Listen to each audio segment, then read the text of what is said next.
বিশ্বমঞ্চে group পর্ব শেষ করে এবার নকআউটের অপেক্ষায় ব্রাজিল। সাম্প্রতিক সময়ে দলটির পারফরম্যান্স নিয়ে কিছুটা প্রশ্ন থাকলেও স্কটল্যান্ডের বিপক্ষে দুর্দান্ত জয় সেই সব সংশয় অনেকটাই দূর করেছে। ম্যাচের নায়ক ছিলেন ভিনিসিয়াস জুনিয়র। তিনি একাই করেন জোড়া গোল। পাশাপাশি ম্যাথিউস কুনহার দুর্দান্ত গোলও দর্শকদের মুগ্ধ করেছে।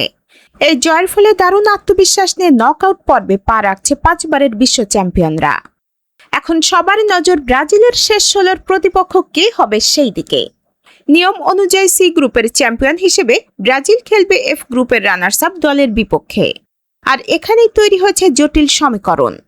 এফ গ্রুপ থেকে এখনও জাপান, নেদারল্যান্ডস এবং সুইডেন 3 দলেরই পরবর্তী রাউন্ডে যাওয়ার সুযোগ রয়েছে। গ্রুপ পর্বের শেষ ম্যাচে নেদারল্যান্ডস মুখোমুখি হবে তিউনিসিয়ার, আর জাপান খেলবে সুইডেনের বিপক্ষে। জাপান যদি সুইডেনের সঙ্গে ড্র করে এবং নেদারল্যান্ডস জিততে না পারে, তাহলে রানার্স আপ হিসেবে ব্রাজিলের প্রতিপক্ষ হতে পারে জাপান। আবার সুইডেন যদি জাপানকে হারিয়ে দেয়, তাহলে সমীকরণ বদলে যেতে পারে এবং ব্রাজিলের সামনে আসতে পারে সুইডেন।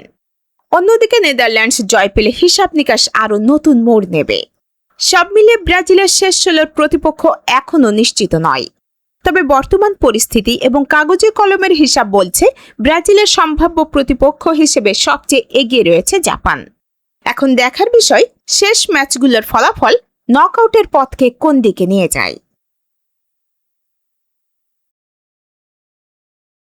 আইফোন সহ অন্যান্য সকল মোবাইলের সমস্যা সমাধান রয়েছে বরিশাল মিরাজ টেলিকমে।